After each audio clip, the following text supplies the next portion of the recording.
स्थानीय तह निर्वाचनको तयारी लगभग पूरा, सुरक्षा व्यवस्था थप कडाई गर्नुपर्नेमा आयोगको जोड।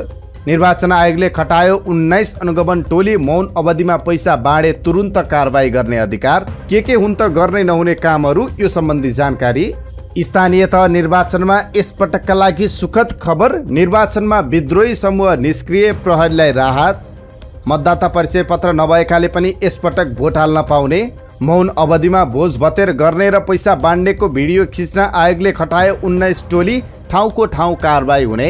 अदालतमाथि एमाले अध्यक्ष केपी शर्मा ओलीले उठाए प्रश्न, कांग्रेसले संसद विघटन गरे सदर हुन्छ, एमाले गरे बदर। एमाले प्रवेश गरे पुण्य गौतम, मञ्चमै ढोगे केपी ओलीको खुट्टा। काठमाडौँ महानगरपालिकाको मेयरमा नेकपा एमालेका उम्मेद्वार केशव स्थापितले मागे माफी, भने आइएनजिओबाट सञ्चालित दिदीबहिनीहरूसँग माफी माग्छु। गगन थापा र विश्व प्रकाशको एक स्वर, रुख चिन्हमा मत दिनेले पश्चाताप गर्नुपर्ने छैन। चुनाव लगत्तै तराईमा नागरिकता र लाल पूर्जाको समस्या समाधान गर्ने माओवादी अध्यक्ष पुष्पकमल दाहाल प्रचण्डको आश्वासन। बुटोलमा छिमेकी बनेर करोडौँको सुनचाँदी चोरेर फरार भएका भारतीय पक्राउ। शनिबार र आइतबार लगत्तै सार्वजनिक बिदा परे पनि स्वास्थ्य संस्थाहरू बन्द नहुने। मतदानको दिन सवारी चलाउन पाउनुपर्ने माग गर्दै उन्नत लोकतन्त्र पार्टीका अध्यक्ष स्वागत नेपाल अदालत जाँदै। गगन थापाले भने 5 वर्ष खेर फालेकाले ओली अभियुक्त हुन्। चुनावपछि कोरोना संक्रमण बढ्न सक्ने चिकित्सकको चेतावनी, सर्वसाधारण भन्छन् आत्मबल बढाउने, मास्क लगाउने। रुकुम पश्चिम माओवादी केन्द्रका अध्यक्ष प्रहरीको नियन्त्रणमा। दमक पुगेर गठबन्धन प्रति केपी ओलीको टिप्पणी, स्यालले हात्तीको खुट्टा चिथोर्नु जस्तो मात्र भयो। लामो समयको गिरावटपछि हरियाली बन्दै शेयर बजार। 13औं सागमा नेपालका लागि भारोत्तोलनबाट कीर्तिमान स्वर्ण पदक दिलाउन सफल खेलाडी सञ्जु चौधरीलाई दिइयो अन्तिम श्रद्धाञ्जली। मालदिप्समा जारी खेलमा नेपाली टेबल टेनिस टिम फाइनलमा। श्रीलङ्कामा हिंसात्मक झडप, राजापाक्से परिवारको घरमा आगजनी। अस्तव्यस्त श्रीलङ्का सम्हाल्न नसकेपछि राजापाक्सेको अप्रिय बहिर्गमन। विदेशी फिल्मको दबदबा छिचोल्दै हिट बन्यो अनमोलको ए मेरो हजुर 4 र युक्रेनमा हाइपरसोनिक मिसाइल आक्रमणपछि विश्वभर खाद्यान्न सङ्कटको चेतावनी, लाखौं मानिस गरिबीको रेखा मुनि धकेलिने। सुप्रभात, तपाईको आजको दिन शुभ रहोस्। आज मिति 2079 साल वैशाख महिनाको 28 गते बुधबार, इस्वी सम्मत 2022 मे 11 तारिक। देशमा स्थानीय तहको चुनावको रौनक सुरु भएको छ। हिजो बेलुकी साँझबाट मौन अवधि सुरु भएको छ। सबल र योग्य मतदातालाई आफ्नो अमूल्य मतदान गरी देशको भविष्य उज्जवल बनाउन लागि परौं। आजको समाचार सुरुवात गरौं निर्वाचन सम्बन्धी प्रसंगबाट। तपाईले हाम्रो भिडियो सामग्री कुन ठाउँबाट हेर्दै हुनुहुन्छ तलको कमेन्ट बक्समा लेख्न सक्नुहुन्छ। साथै समाचारमा प्रस्तुत गरिएका विषयवस्तुमा तपाईको केही टिक्का टिप्पणी भए तलको कमेन्ट बक्समा लेखिदिनु होला। यदि तपाईले हाम्रो यस युट्युब च्यानललाई सब्स्क्राइब गर्नुभएको छैन भने कृपया सब्स्क्राइब गर्नुहोला। हामी तपाईलाई सत्य र तथ्य समाचार मात्र प्रस्तुत गर्नेछौं। 30 वैशाखमा हुने स्थानीय तह निर्वाचनको तयारी लगभग पूरा भएको निर्वाचन आयोगले जनाएको छ। निर्वाचन पर्यवेक्षण समिति नेपाल आइओसी नेपालले 77 जिल्लामा तालिम प्राप्त आफ्ना पर्यवेक्षक एवं अनुसन्धानकर्ता सहित निर्वाचन पर्यवेक्षण गरिरहेको आयोगले जारी गरेको प्रेस विज्ञप्तिमा उल्लेख छ। विगतको तुलनामा तडक भडक तथा आचार संहिता उल्लङ्घनमा कमी देखिए तापनि उम्मेद्वारहरूले प्रचार प्रसारमा नयाँ विधि प्रक्रियाहरू अपनाएका कारण निर्वाचन अभियानमा हुने खर्च विगतको तुलनामा धेरै नै बढ्ने अनुमान आयोगले गरेको छ। निर्वाचन अभियानका क्रममा ध्वजा पताका ब्यानरहरूको कमी देखिए तापनि आचार संहिता विपरीत धेरै गाडीहरू, कतै कतै विदेशी नम्बर प्लेटका गाडीहरू, अबेर रातिसम्म आम नागरिकलाई बाधा पुग्ने गरी माइकिङ, सांगीतिक कार्यक्रमको बढोत्तरी भएको पाइएको आयोगले जनाएको छ। यसपटकको निर्वाचनमा आचार संहिता उल्लङ्घनका घटनाहरू शहरी क्षेत्रमा भन्दा ग्रामीण क्षेत्रमा बढी भएको सूचनाहरू प्राप्त भएको आयोगले जारी गरेको विज्ञप्तिमा उल्लेख छ। मानिसहरू अस्पतालले भर्ना हुनुपर्ने प्रकृतिका हिंसात्मक घटनाका जानकारी प्राप्त भएको भन्दै आयोगले सुरक्षा व्यवस्थामा अझै कडाई गर्नुपर्ने आवश्यकता देखिएको बताएको छ। निर्वाचन आयोगले निर्वाचन आचार संहिता उल्लङ्घनको घटनामा तत्काल कारबाही गर्न सक्ने अधिकार दिएर 19 वटा टोली अनुगमनमा खटाएको छ। आयोगले तुलनात्मक रूपमा संवेदनशील ठानिएका स्थानमा 19 टोली परिचालन गरेको प्रवक्ता शालिग्राम शर्मा पौडेलले जानकारी दिएका छन्। त्यस्ता टोलीलाई मौन अवधिमा आमसभा, कार्यशाला, गोष्ठी, सम्मेलन, भोजभतेर, पैसा बाँड्ने काम भएको वा नभएको अनुगमन गर्ने र त्यस्तो देखिए तत्काल कारबाही गर्न सक्ने अधिकार दिइएको छ। त्यस्तै सामाजिक सञ्जालमा मिथ्या सूचना, दुष्प्रचार तथा हिंसात्मक अभिव्यक्ति दिएको पाइएमा पनि टोलीले तत्काल कारबाही गरी आयोगलाई जानकारी गराउने प्रवक्ता पौडेलले बताए।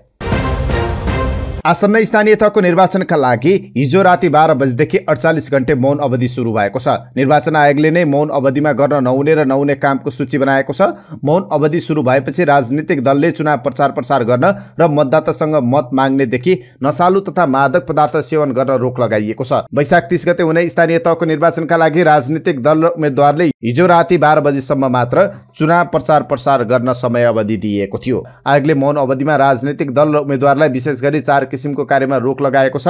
यस अवधिभर निर्वाचन प्रचार लगायतका कुनै प्रकारको छलफल, अन्तर्क्रिया, सभा सम्मेलन, कार्यशाला, गोष्ठी गर्न पाइने छैन। त्यस्तै राजनीतिक दल र उम्मेद्वारले मौन अवधि सुरु हुनुभन्दा अगाडि मतदान स्थलको 300 मिटर वरिपरि राखिएको प्रचार सामग्री हटाउनु पर्नेछ। मौन अवधिमा चुनावी प्रचार र मतदातासँग प्रत्यक्ष अप्रत्यक्ष कुनै पनि माध्यमबाट मत माग्न नहुने भएकाले आयोगले कुनै पनि विधि, प्रक्रिया वा माध्यमबाट मत माग्न वा प्रचार गर्न रोक लगाएको छ। आयोगले केही दिन अगाडि नै सूचना निकाली आफ्नो उम्मेदवारीको चुनाव प्रचारका लागि सामाजिक सञ्जालमा गरिएको पोस्ट मौन अवधि अघि नै हटाउनु भनेको छ। हिजो रातिदेखि लागू हुने गरी 72 घण्टासम्म अन्तर्राष्ट्रिय सीमा नाका बन्द गरेको छ। मौन अवधिमा निर्वाचन आचार संहिता पालना भए नभएको अनुगमन गर्न आयोगले अनुगमन टोली परिचालन गरेको छ। 3 दशक यता नेपालमा भएका हरेक चुनावमा कुनै न कुनै असन्तुष्ट समूह देखा पर्ने गरेका थिए। सुरक्षा समस्यालाई ध्यानमा राखी क्षेत्रगत रूपमा चुनाव सम्पन्न गरिएका उदाहरण छन्। तर यो पटकको चुनावमा तीनैवटा सुरक्षा निकायले कुनै चुनौती महसुस गरेका छैनन्। राजनीतिक शक्ति त के, चुनाव लागेपछि पर्चा मिल्काउने जातीय सङ्घ संस्था पनि यति बेला निष्क्रिय छन्। सुरक्षा चुनौतीका दृष्टिले यो पटकको स्थानीय तह निर्वाचन सहज रहेको विश्लेषण गरिएको छ। नेताहरूबीच वाद विवाद हुने बाहेक अन्य कुनै असन्तुष्टिको स्वर सुनिएको थिएन। यसैको घटनाक्रम हेर्ने हो भने मधेसमा च्याउसरी उम्रिएका असन्तुष्ट खेमा पहाडमा देखिने जातीय संगठनले चुनाव भाड्नुमा आफ्नो उपलब्धि ठानेर मतदातालाई आतंकित बनाउने प्रयास गर्थे। मधेस एजेन्डामा रमाउने राजनीतिक दलहरूले नागरिकताको मुद्दा अगाडि बढाएर चुनाव भाड्ने प्रयास गर्ने गरेका थिए। अघिल्लो चुनावमा तराईका सशस्त्र विद्रोही समूहबाट सुरक्षा चुनौती रहेको प्रहरीले महसुस गरेको थियो। यो चुनावमा भने सुरक्षा निकायले सहज ढङ्गमा चुनावी अभियान सम्पन्न गर्ने आत्मविश्वास राखेको छ। यद्यपि आइपर्ने हरेक सुरक्षा चुनौतीका लागि तयारी अवस्थामा रहेको नेपाल प्रहरीका प्रवक्ता विष्णु कुमार केसीले बताएका छन्। वैशाख 30 गते हुने स्थानीय तह निर्वाचनमा मतदाता परिचय पत्र नभएकाले पनि मतदान गर्न पाउने भएका छन्। निर्वाचन आयोगका प्रमुख निर्वाचन आयुक्त दिनेश कुमार थपलियाले नागरिकता भएका सबैले मतदान गर्न पाउने व्यवस्था गरिएको बताएका छन्। मंगलबार निर्वाचन आयोगले आयोजना गरेको पत्रकार सम्मेलनमा उनले मतदाता परिचय पत्र साथमा नभएकालाई मताधिकारबाट वञ्चित नगरिने बताएका हुन्। मतदानका लागि परिचय पत्र अनिवार्य हो कि नागरिकताले पनि पाउने भन्ने प्रश्नमा उनले नागरिकता प्राप्त गरेका सबै नागरिकले मतदान गर्न पाउने गरी व्यवस्था गरिएको बताए। निर्वाचन आयोगले मौन अवधिमा आचार संहिता उल्लङ्घन गर्नेलाई कारबाही गर्न 19 वटा उच्च स्तरीय टोली खटाएको छ। मौन अवधिमा भोज भत्तेदेखि पैसा बाँड्नेसम्म गतिविधिको भिडियो खिचेर भण्डाफोर गर्ने र ठाउँको ठाउँ कारबाही गर्न टोलीलाई अधिकार दिएको छ। निर्वाचनको व्यवस्थापकीय कार्यलाई थप सहज बनाउन, राजनीतिक दल तथा उम्मेद्वारबाट हुने अवांछित गतिविधिलाई रोक्न तथा मतदानका लागि सुरक्षित तथा भयरहित वातावरण सिर्जना गर्न हिजो राति 12 बजेबाट मौन अवधि सुरु भएको छ। आयोगले मतदानको समयभन्दा 48 घण्टा अगाडि मौन अवधि तोकेको हो। नेकपा एमालेका अध्यक्ष केपी शर्मा ओलीले सर्वोच्च अदालतले कांग्रेसले संसद विघटन गर्दा सदर गरेको र एमालेले गर्दा बदर गरेको टिप्पणी गरेका छन्। मंगलबार एमालेले काठमाडौँ आयोजना गरेको आमसभामा बोल्दै उनले कांग्रेसले भङ्ग गर्दा संवैधानिक भनिएको तर एमालेले भङ्ग गर्दा असंवैधानिक भनिएको टिप्पणी गरे। कांग्रेसले भङ्ग गर्दा सदर हुन्छ, एमालेले भङ्ग गर्दा बदर हुन्छ। कांग्रेसले भङ्ग गर्दा संविधान बमोजिम लोकतान्त्रिक हुन्छ, एमालेले भङ्ग गर्दै गर्दा अवैधानिक र अलोकतान्त्रिक हुन्छ। अदालतले त्यही फैसला गरिआएको छ। अहिलेसम्म विश्वास गर्न लायक होस् भन्ने चाहने गरेको बताए। न्यायाधीशको नियुक्ति पनि स्वतन्त्र, निष्पक्ष र तटस्थ होस् भन्ने आफूहरूको चाहना रहेको तर पार्टीका कार्यकर्ता एकैपटक न्यायाधीश हुने गरेको उनले बताए। यहाँ त आफ्ना पार्टीका कानुन पढेका कार्यकर्ता एकैपटक लगेर न्यायाधीश बनाइदिएको छ, तिनको फैसला के हुन्छ? ओलीले भने जुन पार्टीले नियुक्त गरेको छ त्यो पार्टीको पार्टी कार्यालयबाट जे आदेश आउँछ त्यही हुन्छ। यस्तो न्यायालय बनाएर भएन। यस विषयमा हामी आम निर्वाचनपछि छलफल गर्छौं। सम्बोधनकै क्रममा अध्यक्ष ओलीले धरहरालाई विपक्षीले खिल्ली उडाएको भन्दै आक्रोश व्यक्त गरेका छन्। मंगलबार काठमाडौँको भ्रिकुटी मण्डपमा आयोजित चुनावी सभालाई सम्बोधन गर्दै गर्दा एमालेले बनाएको धरहरालाई विपक्षीले माचन जस्तो देखेको बताए। हामीले यस्ता ऐतिहासिक धरोहरहरू, पुरातात्विक महत्त्वका, धार्मिक आस्थाका, हाम्रो परम्परा, संस्कार र संस्कृतिसँग जोडिएका विषयको रक्षा गर्दा पनि विपक्षीहरू खिल्ली उडाउँछन्। ओलीले भने धरहरा एमालेको सरकारले बनायो भनेर यसलाई सेतो भ्यू टावर बाहेक केही पनि होइन भने। धरहरालाई एउटा माचन देखे उनीहरूले, धरहरालाई इतिहास देखेनन्, गौरव देखेनन् कठैभरि। उनले विपक्षी नेताहरू मलेसिया, थाइल्यान्ड, अमेरिका, फ्रान्स लगायत विभिन्न मुलुकमा पुगेर त्यहाँका टावरमा चढेको तर त्यसको महत्त्व बुझ्न नसकेको टिप्पणी गरे। नेकपा एकीकृत समाजवादीका केन्द्रीय सदस्य पुण्य गौतम नेकपा एमालेमा प्रवेश गरेका छन्। गौतमलाई मंगलबार काठमाडौँको भृकुटी मण्डपमा आयोजित चुनावी सभामा एमाले अध्यक्ष केपी शर्मा ओलीले प्रवेश गराएका हुन्। ओलीले गौतमलाई एमालेको झण्डा प्रदान गरे भने गौतमले ओलीको खुट्टा ढोकेका छन्। एमाले प्रवेश गरेपछि गौतमले उक्त चुनावी सभामा सम्बोधन पनि गरेका थिए। त्यस क्रममा उनले अहिलेको दुनियाँमा ओलीको स्थान भ्लादिमिर पुटिन र सी जिनपिङको जस्तै भएको बताए। उनले ओली राजनेता भएको पनि बताए। सत्ता गठबन्धनबाट काठमाडौँ महानगरपालिकाको मेयरको उम्मेद्वार बनेकी सिर्जना सिंहले काठमाडौँ सहर रूप फेर्ने प्रतिबद्धता जनाएकी छन्।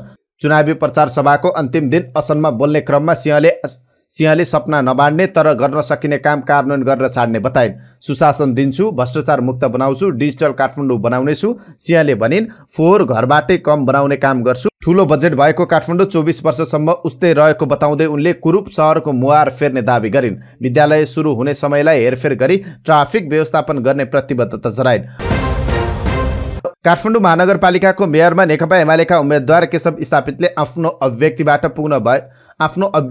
पुग्न गएको चोटप्रति माफी मागेका छन्। मंगलबार काठमाडौँको भृकुटी मण्डपमा आयोजित चुनावी सभालाई सम्बोधन गर्दै उनले केही गल्ती हुँदा क्षमा माग्न पाइने संस्कार आफूमा रहेको भन्दै आइएनजिओबाट सञ्चालित दिदीबहिनीसँग माफी मागेको बताए। मैले सबैलाई दिदी आमा भन्न पाउँछु। केही महिला बालबालिकाले नेपाली बुझ्दैनन्। उनले भने आइएनजिओबाट सञ्चालित दिदीबहिनीलाई पनि माफी मागे। उनले चुनावको समयमा आफूमाथि हमला भएको हुन सक्ने भन्दै आफ्नो अभिव्यक्ति र लेखाइबाट कसैलाई चोट पुगेको भए माफी माग्न चाहेको बताए। काठमाडौँ महानगरकी उपमेयर हरिप्रभा खड्कीले नयाँ बस पार्क लथालिङ्ग बनाउने कार्य केशव स्थापितले बनाएको आरोप लगाएकी छन्। सरकारी जग्गामा आँखा लगाउन फेरि पनि मेयर बन्न खोजेको उनले स्थापितलाई आरोप लगाइन्। 45 वर्षे निजी संस्थालाई दिएर लथालिङ्ग बनाएको खड्कीले बताइन्। असनमा आयोजित चुनावी सभामा उनले भनिन्, कङ्क्रिटको रानी पोखरी बनाउन लागेका थिए, स्विमिङ पुल बनाउन लागेका थिए, तर मैले कङ्क्रिटको रानी पोखरी बनाउन दिइनँ। गठबन्धनले बनाएको मेयरको उम्मेद्वार सिर्जना सिंहको प्रशंसा गर्दै उनले 35 वर्षसम्म सङ्गत गर्दा सिंहमा शालीनता उस्तै पाएको बताइन्। जितेर गएपछि दम्ब देखाउनुहुन्न, काठमाडौँलाई सम्हाल्छु भनेर आउनु भएको छ, साथ दिनुहोला, खड्कीले भनिन्। गुठी विरोधी एमालेको स्मरण गर्न उनले सुझाइन्। उनले भनिन्, काठमाडौँमा गुठी विरोधी विधेयक सम्झिए पुग्छ। नेकपा माओवादी केन्द्रका अध्यक्ष एवं पूर्व प्रधानमन्त्री पुष्पकमल दाहाल प्रचण्डले तराई मधेसको जल्दो बल्दो समस्याको रूपमा रहेको नागरिकता र सुकुम्बासीलाई लाल पूर्जा बाँड्ने आश्वासन दिएका छन्। रौतहटको दुर्गा भवानी गाउँपालिका स्थित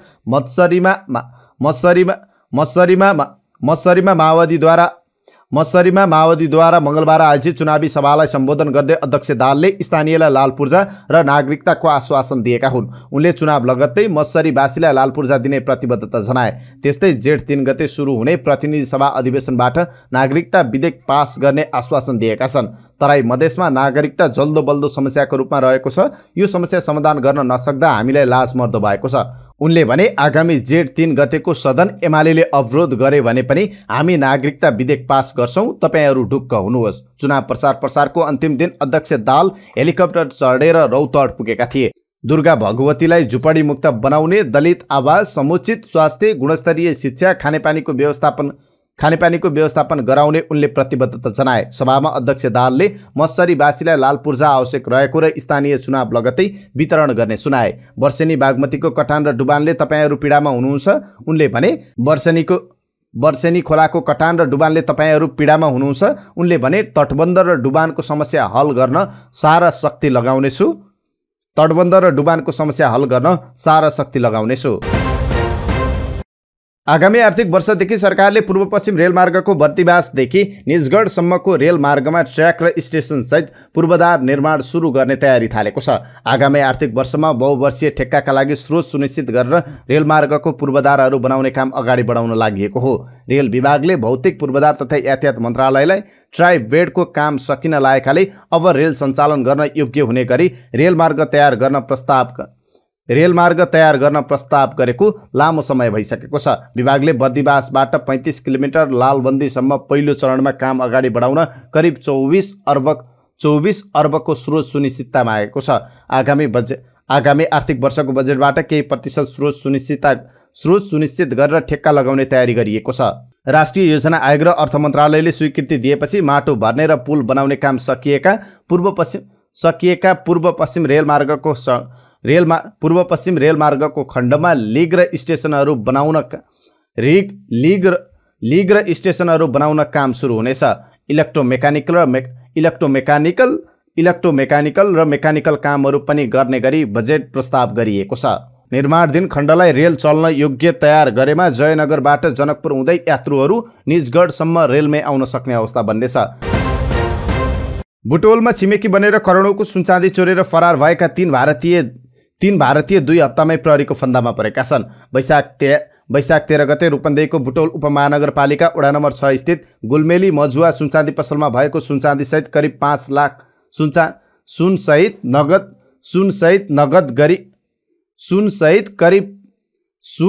नगद करिब 5 लाख चोरीमा संलग्नलाई प्रहरीले छोटो समयमै पक्राउ गरी सार्वजनिक गर्न सफल भएको छ। भारतको उत्तर प्रदेशको जौवारी मोहाल्चा चोकका 36 वर्षीय मोहसिन अब्दुल्ला खान, उत्तर प्रदेशकै निशानगञ्ज महानगरका 22 वर्षीय मोहम्मद शरीक र उत्तर प्रदेशकै गोमती कोलोनीका 35 वर्षीय मोहम्मद जिसान खानलाई प्रहरीले पक्राउ गरेको हो। वैशाख 13 गते उनीहरूले करिब 5 करोड बराबरको सुन र नगद चोरी गरेको पीडित परिवारको भनाइ छ। घटनामा संलग्न मध्ये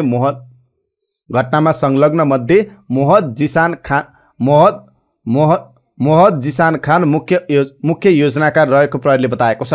प्रारम्भिक अनुसन्धानका क्रममा उनीहरू व्यावसायिक चोरी गर्ने समूह रहेको रूपन्देही प्रहरी प्रमुख एसपी रविन्द्र रेग्मीले जानकारी दिएका छन्। तिनैजनालाई घटना घटेको 13 दिनपछि वैशाख 26 गते साँझ लुम्बिनी सांस्कृतिक नगरपालिका 4 मौवारी स्थित खुनगाई कालीदह सडक खण्डमा सवारी चेक जाँचका क्रममा पक्राउ गरिएको प्रहरीको भनाइ छ। चोरी भएको उक्त सुन पसलको छेउमा उनीहरूले व्यवसाय गर्ने भनी सटर भाडामा लिएका थिए। घरबेटीलाई अग्रिम मासिक 30,000 का दरले 12 महिनाकै भाडा बुझाइसकेका थिए। तर होटेलमा बसेर योजना बनाएर उनीहरूले सुन पसल चोरी गरेको प्रहरीको भनाइ छ। तिनैजनालाई जिल्ला अदालत रूपन्देहीबाट म्याद थप गरी अनुसन्धान भइरहेको छ। रूपन्देहीमा भएका सुनचाँदी चोरी घटनामा प्रहरीले छोटो समयमा सफल अनुसन्धान गरेको यो पहिलो घटना भएको व्यवसायीको भनाइ छ। सुन पसलमा करोडौँको बस्ती तथा नगद चोरी भएपछि त्यहाँका सुनचाँदी व्यवसायी आन्दोलित भएका थिए। सरकारले अस्पताल तथा स्वास्थ्य संस्थामा शनिबार र आइतबार बिदा दिने निर्णय राजपत्रमा प्रकाशित गरेको छ। स्वास्थ्य तथा जनसङ्ख्या मन्त्रालयले राजपत्रमा प्रकाशित गरेको सूचना अनुसार शनिबार र आइतबार लगातार बिदापछि पनि अर्को सार्वजनिक बिदा परेको खण्डमा सो दिन स्वास्थ्य संस्था तथा अस्पतालहरू बन्द नरहने उल्लेख गरेको छ। सरकारले परीक्षणका रूपमा विक्रमसम्म 2079 साल जेठ 1 गतेदेखि लागू हुने गरी हप्तामा 2 दिन बिदा दिने निर्णय गरेको छ। राजपत्रमा प्रकाशित सूचनामा सोमबारदेखि शुक्रबारसम्म कार्यालय समय बिहान 9:30 देखि अपराह्न 5:30 बजेसम्म निर्धारण गर्ने उल्लेख गरिएको छ। त्यस्तै कार्तिक 16 गतेदेखि माघ 15 गतेसम्म कार्यालय समय बिहान 9:30 बजेदेखि अपराह्न 4:30 बजेसम्म कार्यालयको समय रहने उल्लेख गरिएको छ। त्यस्तै 2079 सालको लागि निर्धारण गरिएको दशैं र तिहारका सार्वजनिक बिदा बाहेक अन्य बिदा लगातार 2 दिनभन्दा बढी भएमा सार्वजनिक सेवा प्रवाह गर्ने अस्पताल र स्वास्थ्य चौकी, रोपवे, टेलिफोन, प्रहरी, विद्युत, खानेपानी, अध्यागमन, बारुण यन्त्र, टक्सार, जिल्ला प्रशासन, बैंकिङ सेवा, आन्तरिक राजस्व, मालपोत लगायतका तेस्रो दिनदेखि गृह मन्त्रालयले बिदा निर्धारण गरे अनुसार सेवा प्रवाहको व्यवस्था गर्नुपर्ने भनिएको छ। त्यस्तै सार्वजनिक बिदाको दिनमा सेवा प्रदान गर्ने कर्मचारीलाई सट्टा बिदा दिने गरी सम्बन्धित निकायले कर्मचारी व्यवस्थापन गर्ने उल्लेख गरिएको छ। मतदान गर्ने दिन देशभर सवारी साधन चलाउन निषेध गर्ने कदम विरुद्ध अदालत जाने उन्नत लोकतन्त्र पार्टीले बताएको छ। मतदानको दिन मतदाताले सवारी साधन प्रयोग गर्न निषेध गर्ने काम संविधान र कानुन विपरीत भएकाले सो प्रणाली खारेज गर्नुपर्ने पार्टीका अध्यक्ष स्वागत नेपालले बताए। उनले यस विरुद्ध अदालतमा रिट दायर गर्ने तयारी गरेका छन्। यही वैशाख 30 गते स्थानीय तहको निर्वाचनका दिन सवारी साधन चलाउन नदिने र सीमित संख्यामा पासका आधारमा चलाउन दिने निर्वाचन आयोगले बताएको छ। अधिवक्ता समेत रहेका स्वागत नेपालले भने मतदान गर्ने दिन सवारी साधन बन्द गर्ने काम 101% अलोकतान्त्रिक काम हो। नेपालमा अहिलेसम्म मतदान स्थलमा पुग्नलाई घण्टौं हिँडेर पुग्नुपर्ने अवस्था छ। गाउँपालिकाको कार्यालय पुग्न 3 दिन हिँडेर पुग्नुपर्ने ठाउँहरू पनि रहेका छन्। उनले लोकतन्त्रको अभ्यास गर्ने दिन नै मतदातालाई सवारी साधन प्रयोग गर्न रोक लगाउने काम लोकतन्त्र विरोधी भएको बताए। उनले भने धेरै नागरिकहरू विदेशमा छन्, उनीहरूलाई मतदानको अधिकार पनि दिइएन। वृद्ध, वृद्धाहरू, बिरामीहरू, अपाङ्गहरू मतदान केन्द्रमा पुग्न नसक्नेलाई समस्या हुन्छ। कुनै कुनै पनि काममा व्यस्त भइरहेकाहरूलाई तुरुन्तै मतदान गरेर फर्कने वातावरण नबनाएर सडक बन्द गर्ने काम लोकतन्त्रको विरुद्धमा छ। उनले कुनै पनि कानुनमा निर्वाचनका बेला मतदान गर्ने दिन सडक बन्द गर्ने व्यवस्था नभएको र यो संविधान र कानुन विरुद्ध रहेको बताए। उनले भने कानुनमा व्यवस्था नभएको कुरामा निर्देशिका बनाएर यस्तो काम गर्न पाइँदैन, कानुनमा यस्तो व्यवस्था छैन। कानुनको भावना विपरीत जारी भएको यस्तो निर्देशिकाहरू गैर कानुनी हुन्छ र यो गैर कानुनी अभ्यास हो। सरकारले शान्ति सुरक्षा गराउन सक्नुपर्छ। मतदान गर्न जानका लागि मतदाताले सवारी साधन प्रयोग गर्न हुँदैन भन्न मिल्दैन। उनले यस विरुद्ध छिट्टै रिट लिएर जाने बताए।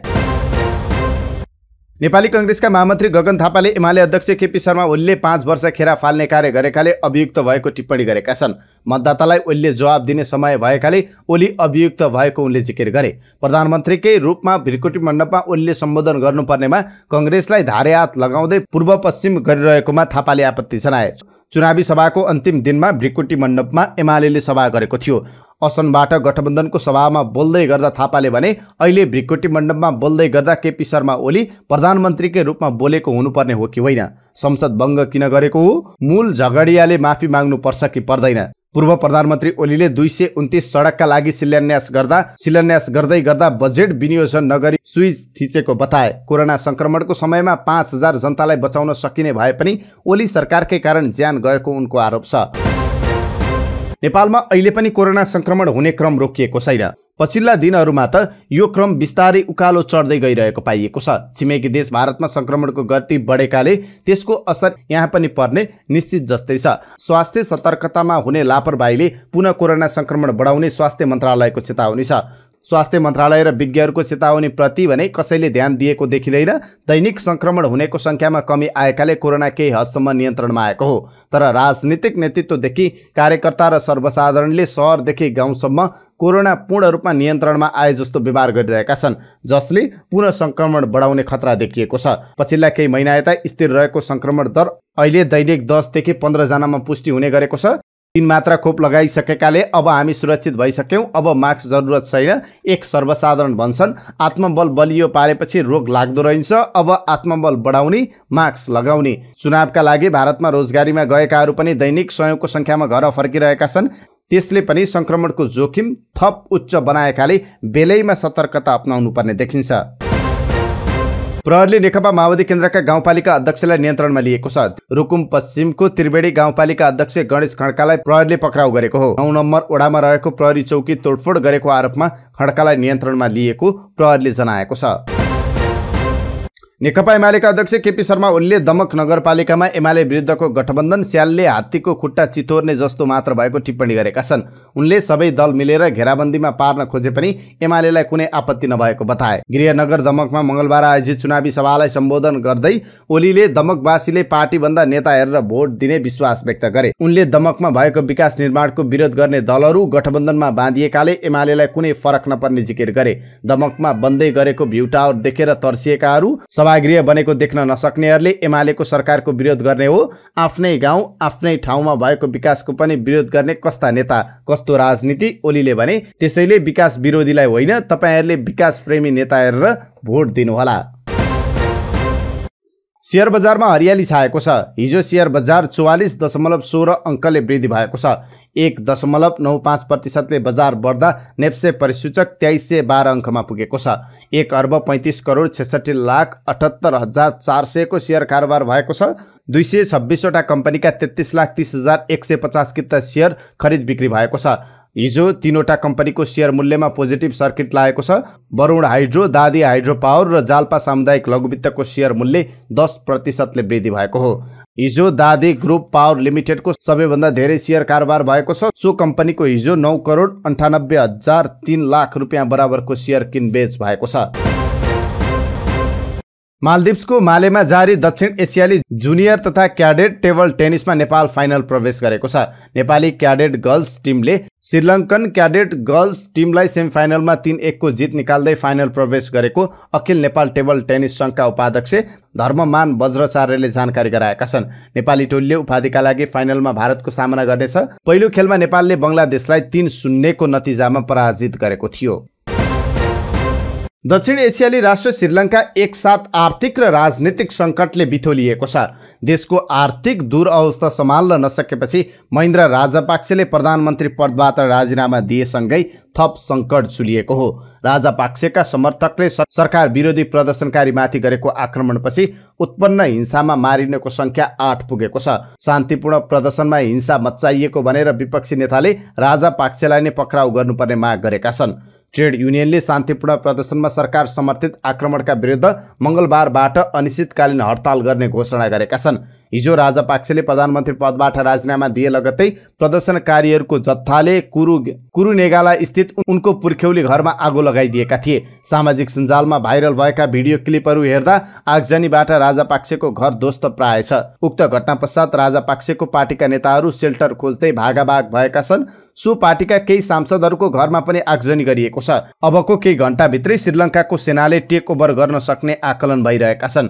सर्वेन्द्र सेल्वाले संयमता अपनाउन देशवासीलाई अपिल गरेका छन्। कानुनी शासनको पालनाका लागि सेनाले आवश्यक कदम चाल्ने उनको भनाइ छ। हाल देशमा आपतकाल जारी रहेको हुँदा सैनिकहरूले शङ्का लागेका जोसुकैलाई तत्काल गिरफ्तार गर्न सक्छन्। विपक्षी पार्टीहरूले निर्धारित मिति मे 27 भन्दा अगावै संसद सुचारू गर्न आग्रह गरेका छन्। 1 महिनाभन्दा बढी समयदेखि जारी रहेको विरोध प्रदर्शनले सबै धर्म, वर्ग र सम्प्रदायका मानिसहरूलाई सडकमा तानेको छ। पछिल्लो पटक श्रीलङ्काको मध्यम वर्ग पनि ठूलो संख्यामा सडकमा देखिएको छ। उनीहरूमध्ये केहीले हप्तौंसम्म राष्ट्रपति कार्यालय अगाडि अनवरत प्रदर्शन गरेका थिए। शक्तिशाली राजापाक्से वंशको प्रतिनिधित्व गर्ने 76 वर्षीय महेन्द्र कुनै समय श्रीलङ्कामा म्यान अफ अल सिजन्सका रूपमा चिनिन्थे। तर देशको आर्थिक सङ्कटका कारण भड्किएको आन्दोलनले नै उनको प्रधानमन्त्रीको कुर्सी बगाउने सुनामी बन्यो र उनी पदबाट राजीनामा दिन बाध्य भए। श्रीलङ्कामा अहिले उत्पन्न भएको आर्थिक सङ्कट सन् 1948 मा ब्रिटेनबाट स्वतन्त्रता प्राप्त भए पश्चात सबैभन्दा खराब भएको अर्थशास्त्रीहरू बताउँछन्। सङ्कटको जड भनेको वैदेशिक मुद्राको अभाव हो, जसले गर्दा यस देशले खानेकुरा, इन्धन लगायतका अत्यावश्यक वस्तुहरू पर्याप्त निर्यात गर्न सकिरहेको छैन र अभाव सिर्जना भएको छ। वस्तुहरूको बजार भाव अस्वाभाविक रूपमा बढेको छ। सरकार विरोधी प्रदर्शनकारीमाथि आफ्ना समर्थकले राष्ट्रपति गोताबायाकै कार्यालय अगाडि आक्रमण गरेपछि दबावमा परेका महेन्द्रले राजीनामा दिएका हुन्। दर्जनौं घाइते हुने गरी भएको उक्त आक्रमणपछि नै देशव्यापी कर्फ्यू लगाएर राजधानीमा सेना परिचालन गरिएको थियो। विभिन्न क्षेत्रका 1000 ट्रेड युनियनले तत्काल सरकारले राजीनामा दिनुपर्ने माग चर्काएपछि आन्दोलनले गति लिएको थियो। महेन्द्र तिनै सफल नेता हुन् जसले कठोर सैन्य अभियान मार्फत विद्रोही समूह तामिल टाइगरलाई समाप्त पारिदिएका थिए। उनी यसअघि पनि 3 पटक प्रधानमन्त्री बनिसकेका छन्। यस कार्यकालको सुरुवात पनि राम्रो भएको थियो। अन्य देशको तुलनामा कोभिडको मृत्युदर श्रीलङ्कामा न्यून थियो, तर देशको पर्यटन क्षेत्र तहस नहस हुनबाट उनले रोक्न सकेनन्। श्रीलङ्काको प्रमुख आय स्रोतको रूपमा रहेको पर्यटन क्षेत्रमा छाएको मन्दीले नै देशको अर्थतन्त्र चौपट बनाइदियो र अर्थतन्त्रको सङ्कटले नै महेन्द्रको पद गुम्यो। महँगो बजेटको दक्षिण भारतीय फिल्मसँग सीधा टक्कर लिएको अनमोल केसी स्टारर चलचित्र ए मेरो हजुर 4 सुपर हिट भएको छ। प्रदर्शनमा आएको 4औं हप्तासम्म यो चलचित्र हलबाट उत्रिसकेको छैन। नयाँ वर्षको अफर पारी गत वैशाख 1 गते ए मेरो हजुर 4 रिलिज गरिएको थियो। सोही दिन विश्वव्यापी हाइप बनाएको दक्षिण भारतीय चलचित्र KGF 2 पनि नेपाल भित्रिएको थियो। विदेशी चलचित्रलाई काखा र नेपाली चलचित्रलाई पाखा गर्दै प्रदर्शकहरूले KGF 2 लाई अत्याधिक सो दिएका थिए भने ए मेरो हजुर 4 लाई सीमित सोमा कुम्चाएका थिए। यसले ए मेरो हजुर 4 को लगानी जोखिममा पर्न सक्ने देखिएको थियो। तर दर्शकको बलियो साथ पाएपछि ए मेरो हजुर 4 ले लगानी सुरक्षित गर्न सफल भएको छ। निर्देशक झरना थापाका अनुसार चलचित्रले 4औं हप्ताबाट मुनाफा कमाउन थालिसकेको छ। साथै विभिन्न देशका लागि प्रदर्शन अधिकारहरू धमाधम बिक्री भइरहँदा चलचित्रले राम्रो मुनाफा कमाउन सक्ने देखिएको छ। चलचित्रले दोस्रो हप्तासम्म 4 करोड 20 लाख रुपियाँ ग्रस कलेक्सन गरेको रिपोर्ट निर्माण पक्षले सार्वजनिक गरेको थियो। तेस्रो हप्ताको आम्दानी भने सार्वजनिक गरिएको छैन। अहिले 4औं हप्तामा पनि देशभरका थुप्रै हलमा फिल्म चलिरहेको झरनाले बताइन्। हामी कहाँ सबै रिपोर्ट आइसकेको छैन, तर अहिले पनि दर्शकले हाम्रो चलचित्रलाई साथ दिइरहनु भएको छ। उनले भनिन्, फिल्म लगानी उठाएर नाफाको बाटोमा गइसक्यो। झरनाका अनुसार यो चलचित्रको निर्माण लागत करिब 2 करोड रहेको छ। लगानी उठाउन चलचित्रले 6 करोड भन्दा माथिको व्यापार गर्नुपर्ने चुनौती थियो। समाचारको अन्त्यमा रुस युक्रेन युद्धको एउटा प्रसङ्ग। रुस युक्रेन युद्धका कारण विश्वभर खाद्यान्नको मूल्य थप उकालो लाग्ने भएको छ। रुसले हिजो युक्रेनको उत्तरी राज्य ओडेसामा हाइपरसोनिक मिसाइल मार्फत आक्रमण गरेपछि विश्व बजारमा खाद्यान्नको मूल्य थप बढ्ने भएको छ। यी दुई मुलुक बीचको युद्धले अन्तर्राष्ट्रिय बजारमा पहिलेदेखि नै गहुँ, मकै र खानेतेलको मूल्य प्रभावित छ। जेपी मार्गन कम्पनीका अनुसार युद्ध सुरु हुनु अघि यी दुई मुलुकले विश्वभरको कुल गहुँ निर्यातको 28% हिस्सा ओगट्थे। त्यस्तै युद्ध अघि यी मुलुकले विश्व बजारमा कुल निर्यात हुने सूर्यमुखी तेलको हिस्सा समेत ओगट्ने गरेको अमेरिकी कम्पनी एसएनबीपी ग्लोबलले जनाएको छ। तर दुई मुलुक बीचको युद्ध सुरु भएसँगै रुस र युक्रेनबाट हुने गहुँ र सूर्यमुखी निर्यात पूर्ण रूपमा प्रभावित बनेको छ। यसैगरी युक्रेनको समुद्री तटमा रुसले कब्जा जमाएको छ। फलस्वरूप युक्रेनको बन्दरगाहमा निर्यातका लागि पुगेका 10 लाख टन खाद्यान्न रोकिएका छन्। रुस र युक्रेनबाट हुने निर्यात युद्ध सुरु भएसँगै रोकिनु र खाद्यान्न निर्यात नहुँदा विश्व बजारमा खाद्यान्नको मूल्य बढिरहेको छ। विश्व ब्याङ्कले गरेको प्रक्षेपण अनुसार रुस युक्रेनको युद्धले विश्व बजारमा खाद्यान्नको मूल्य 37% सम्म बढिसकेको छ। विश्व ब्याङ्कका अध्यक्ष डेभिड माल्पासले बेलायती समाचार संस्था बीबीसीलाई बताए अनुसार यो महँगी दरले विश्वका 10 लाख मानिसलाई गरिबीको रेखामुनि धकेल्न सक्छ। रुस युक्रेन बीचको युद्धले बढेको महँगीबाट गरिब मानिसहरू थप प्रभावित बन्छन्। ब्याङ्कका अध्यक्ष मल्पास भन्छन्, जसले खानामा थोरै रकम खर्च गरेर शिक्षामा खर्च गर्ने गरेका थिए। यस्तै खाद्यान्नको महँगी बढ्दा आर्थिक सङ्कटमा फँसेको श्रीलङ्कालाई झनै सङ्कट परेको छ। यसैगरी अफ्रिकाको खाद्यान्न कार्यक्रमहरू थप महँगिनेछन् र अल्पकालीन सङ्कट आउन सक्ने राष्ट्रसङ्घले चेतावनी दिएको छ। यसका साथै युक्रेनबाट आफ्नो देशमा गहुँ आयात गर्दै आएका मुलुकहरूमा समेत महँगी उकालो लागेको छ। Bangladesh, Turkey, Yemen, Philippines, Morocco, Tunisia, Libya र इथियोपियाले युक्रेनबाट सबैभन्दा बढी गहुँ आयात गर्दै आएका थिए। यी मुलुकमध्ये इजिप्टले सबैभन्दा धेरै र इन्डोनेसिया दोस्रो स्थानमा थियो। रुस युक्रेन युद्धको प्रभाव इन्डोनेसियाबाट निर्यात हुने पाम तेलमा समेत परेको छ। युक्रेनमाथि रुसी हमला सुरु भएपछि त्यहाँबाट हुने सूर्यमुखी, भटमास र तोरीको तेलको निर्यात रोकिएको थियो।